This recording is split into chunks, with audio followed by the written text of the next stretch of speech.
Po, tash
Kryeministër.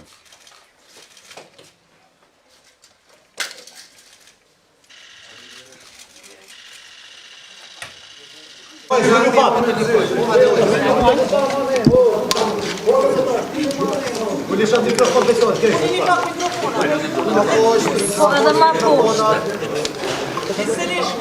A jeni okej? Jo, në tyri keni qenë. Veç pak ulni mikrofona, shumë pak mikrofona. Shumë ma poshtë. A jeni okej? Hasan kësi ana është ndjashtë. Ju krejt mikrofonat në tyri ka. Këtë mikrofonat të tyri, O hek në. Vetëm pak përpara, vetëm pak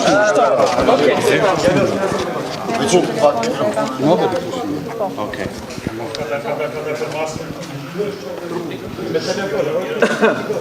Fillojna. Mirëmëngjes të gjithëve. Sot është një ditë e bukur dhe e rëndësishme, e diel me diell. Unë para se të vi këtu në Fakultetin Ekonomik e Juridik të Universitetit Prishtinës e vërtetova në webfaqen e Komisionit Qendror Zgjedhor se a e kam saktësisht këtu sikurse herën e kaluar vendvotimin dhe vetëm kur u konfirmua kjo gjë, u nisa, prandaj i sugjeroj të gjithë qytetarët të Republikës që paraprakisht ta kontrollojnë vendvotimin dhe atëherë kur ta verifikojnë që e kanë aty ku kanë menduar, të nisën në këtë ditë kaq të rëndësishme për institucionet e Republikës Kosovës, për qeverisjen në vazhdim dhe gjithashtu për mbarvajtjen e Republikës. Sa më e lartë të jetë dalja e qytetarëve në zgjedhje, aq më i madh është legitimiteti i institucioneve dhe aq më solid stabiliteti i tyre. Sot vendosin ata që votojnë, prandaj edhe u bë thirrje qytetarëve të Republikës Kosovës që ta ushtrojnë të drejtën e tyre demokratike, ta përdorin mundësinë qytetare të përcaktohen për përbërjen e ardhshme të Kuvendit të Republikës në legjislaturën e 11. Ju falemnderit të gjithëve. Ju falemnderit për vëmendjen. Today is a sunny Sunday, a very important day for democracy in Kosovo. Higher turnout will turn into higher legitimacy and stability for the institutions of our republic. Therefore, I invite all citizens to use their rights, to use this opportunity and decide about the next 4 years. I hope that people of Kosovo again will show their maturity, as always, with a very high turnout. And on the other hand, we as politicians, I hope that will serve ever better, ever more to all of them. Thank you. Danas je lep i važan dan, sunčana nedelja. Pozivam sve građane Republike Kosova da upotrebljavaju svoje građansko pravo, da iskoriste ovu demokratsku mogućnost i da glasaju na parlamentarne izbore koji će odlučivati o sastavu Skupštine Kosova, tjedno koji će na taj način odlučivati i o sljedećoj vladi. Pozivam građane da najpre dobro se zamisle ko radi za njihov dobrobit i blagostanje i na taj način da oni danas odlučuju, jer danas odlučuju oni koji glasaju. Želim vam svako dobro. Faleminderit për vëmendjen. A prap me shanë këtë zgjedhjet fundit, si sa përpol shumë që prapën me pas zgjedhjen në fund. Uroj që për zgjedhje parlamentare këtu do të shihemi pas 4 vjetëve. Claro.